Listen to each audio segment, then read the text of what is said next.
Let's go. Get started with your reading. So first position, we talk about the potential of them being the one. This comes up with the Wheel of Fortune, so major arcana.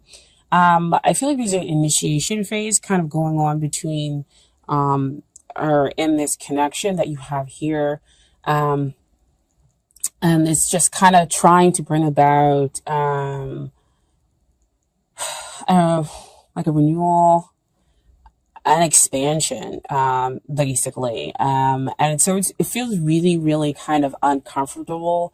And because they're trying to basically clean house here, with their Wheel of Fortune. And so within this initiation phase that you have going on with this connection, a lot of stuff is kind of coming up.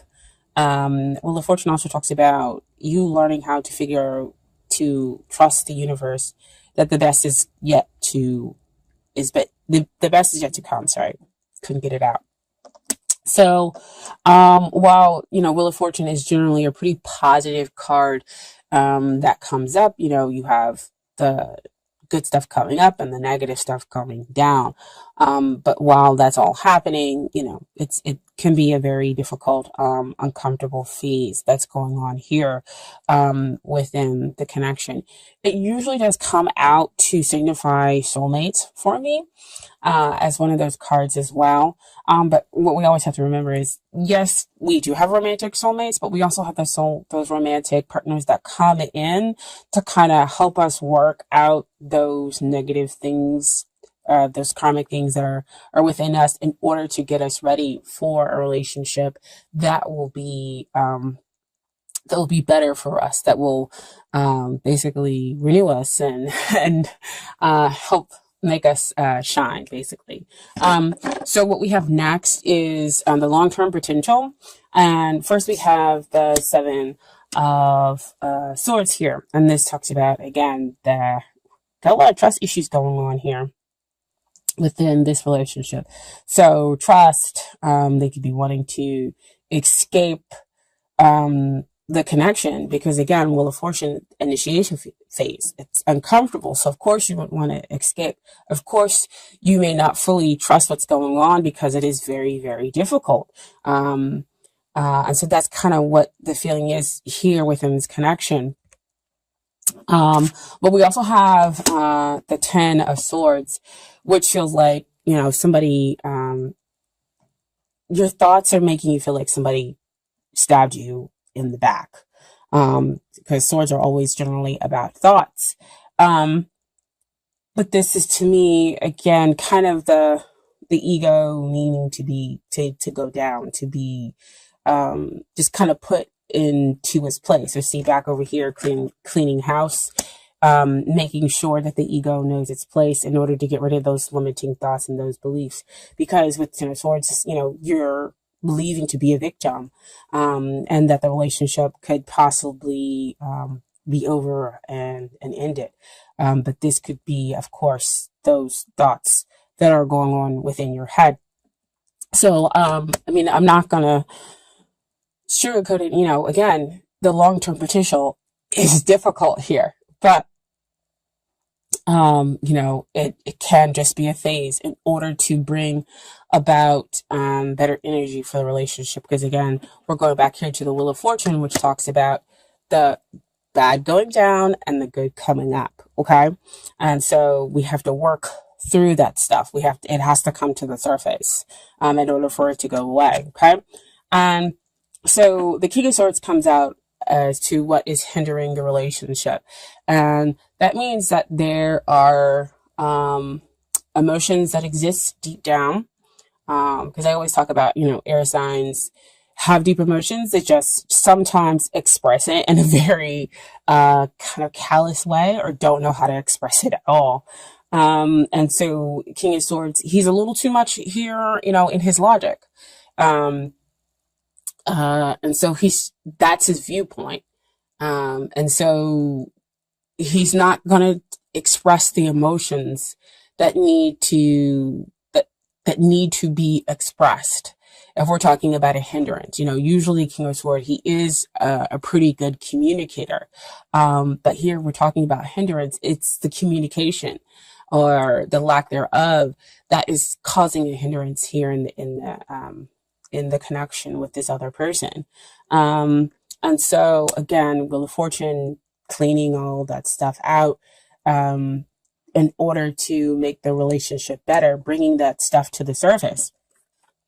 So the King of Swords is saying, you need to transform and come out of that logical mind, because they see the butterflies coming up out of his head.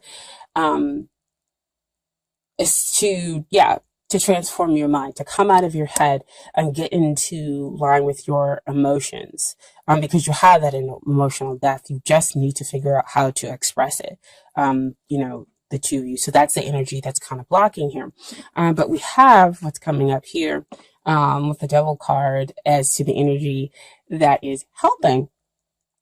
And again, it can look like one of those very, very negative cards that come out. But again, face it head on. And that is to say, what am I attached to? What are those emotions and thoughts that are attached here that need to come to the surface in order to help the relationship? I also feel that that could also mean, when it comes up into what's helping, is that when the two of you get together, you have very intense, very strong emotions for each other. But because it could be too much in the physical, when you get together with this other person, it could cause, those sensations of, well, I'm not going to be chained to this person emotionally. That's kind of what they're dealing, we get together, we have a good time, and yes, we have a connection, but I'm not going to think any more to it. Like, the feelings are over here and that's over there. But yet the connection is incredibly strong. Like, if you two, I see like two people sitting on a sofa saying like, no, we're going to talk about things. Like, we really need to kind of communicate and get the things out there. But then it comes up, here comes that devil, and it's like, well, do you really want to talk, or do we want to do something else? And so you do the other thing, versus going ahead and getting the emotions out there, expressing what the two of you need in the relationship, right? And so the mistrust keeps going, and the one person feeling like, maybe I should just give this up because we're not connecting here. And so what comes out, dear Capricorn, is what you need to work on is the Ace of Cups, is the forgiveness, is the healing, is to basically filling your cup up with unconditional love, because Ace of Cups talks about a pure, this is love. Again, immediate spiritual connection. But like I was saying before, sometimes people come in, who, yes, they are our soulmate. But they kind of help us to work through things, to understand, what we need to let go of, what are the negative habits that we have in our relationships in order to experience happier, healthier relationships. So, there is a potential here for love. There is a potential here for healing, and for you to kind of elevate this romance, but you're going to have to take it. You're going to have to go through those cycles. So see back over again with that Wheel of Fortune, going through the initiation phase and willingly going through the initiation phase. Okay. Because I feel like, again, there's not so much willingness to go through it. So that's what you need to work on. And what they need to work on is the Four of Cups. So Four of Cups are very stable, within their feelings of, they don't want to see it. They don't want to see this cup of love, see, that you're offering, because that's the Ace of Cups being offered down there. And so they're too focused on other things to see that. Why I said getting together, two people sitting on a sofa, and it's like, well, we get together and we can talk about this stuff, but let's focus on something else. And we're going to go ahead and do the physical stuff versus focusing on the emotionals, focusing on the real connection here that can go beyond just the physical. But yet the two of you are still attached together and just kind of not knowing why. But the truth is once they kind of open up their eyes and see the offer of love, see the potential of love that can exist here, then again, we can have the relationship go to another level. We can then kind of end the initiation phase and have a renewal within the relationship, okay? And get to a place where we have a much happier whole relationship. And so what I have as an outcome here is the Five of Cups. Five of Cups is coming up to me is changing your perspective on the relationship. Because over here, there are 3 cups that are spilled. So see back over there with that 4 of Cups, those cups are now spilled over. And the person still doesn't see that now they've got another cup being offered behind them. 2 cups. 2 cups is always a deep emotional connection that is fulfilling. There's that giving and the receiving. That 2 parts are different, yet the same underneath, and able to give and take equitably. Equitably. Using like SAT words here. But give and to take, yeah, I'm going to go with equitable. So, so everybody receives exactly what they're supposed to happen. Sorry guys about the phones ring. But this is definitely, emotional sorrow, but needing to change that perspective on that.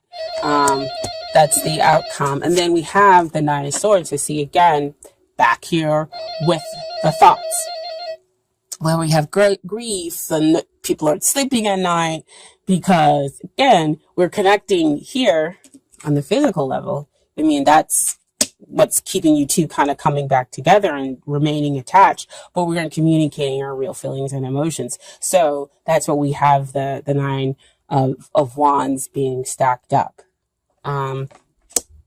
And needing to change that perspective. And so I asked for more clarity about that. So the final outcome is judgment and awakening, and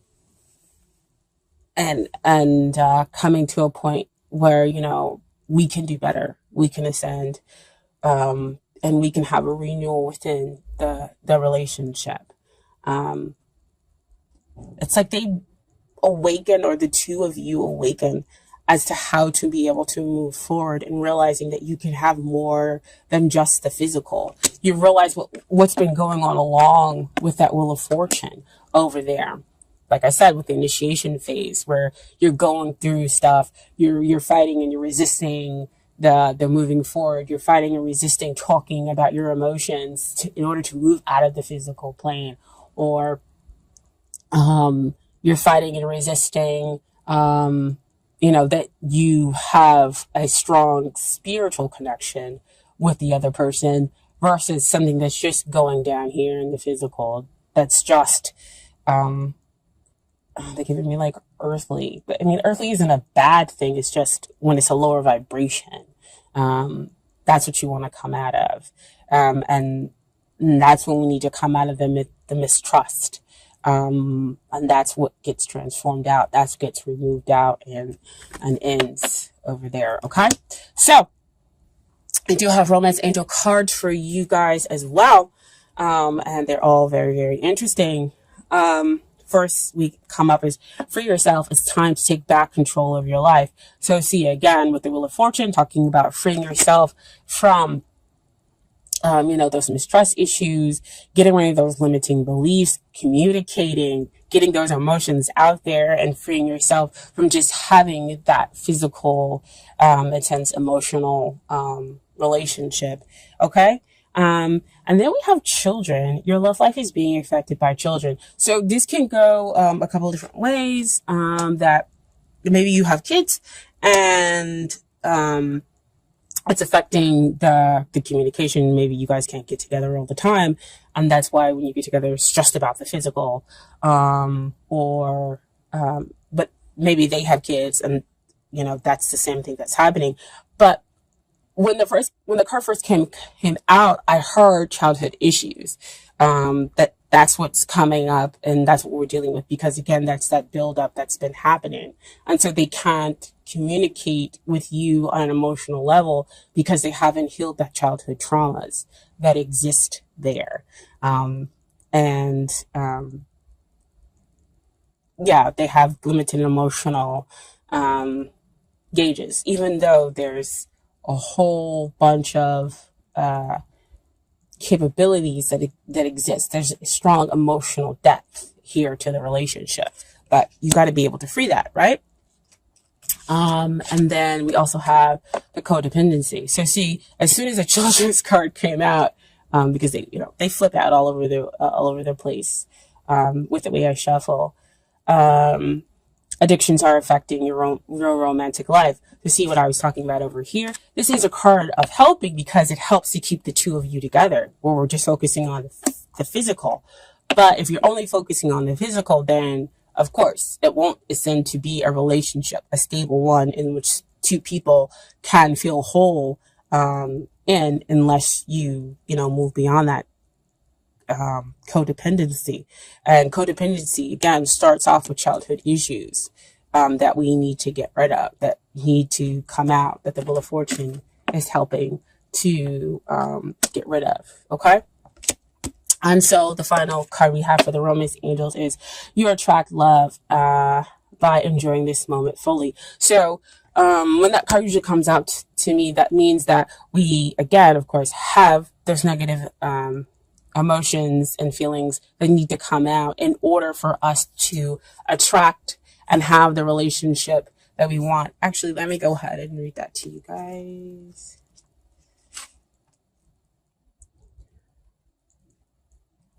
Attraction. Like a good friend, the Romance Angels send you this card to tell you the truth.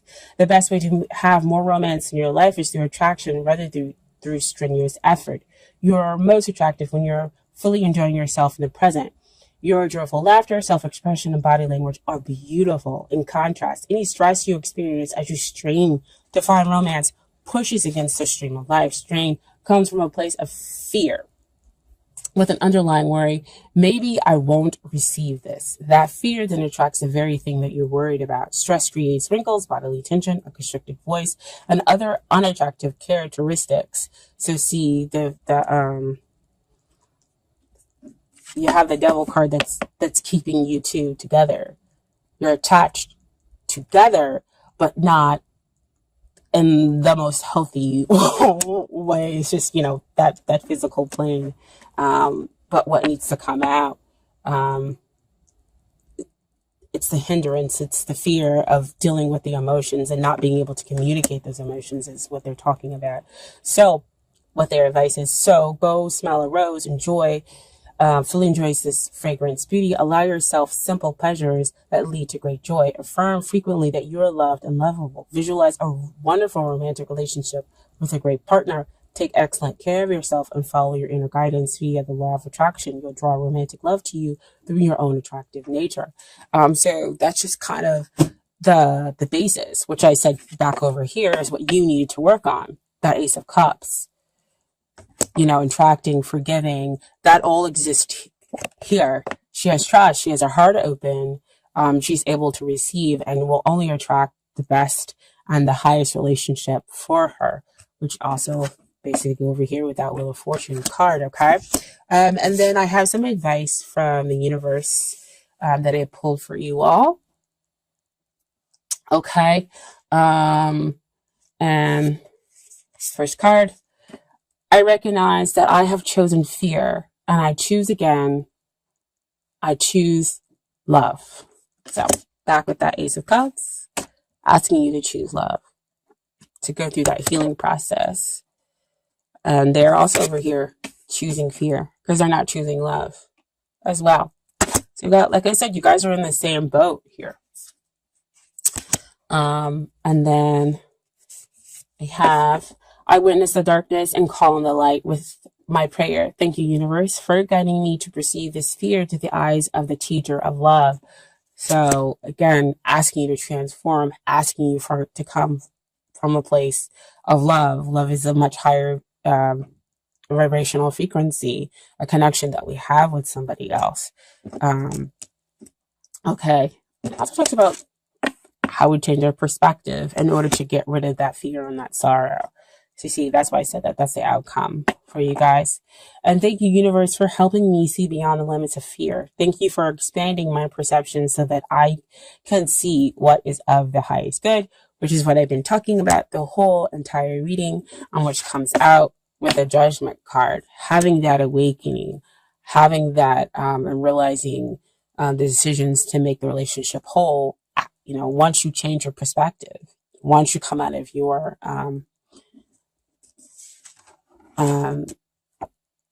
mental processes, changing that grief and that fear, to sorrow. So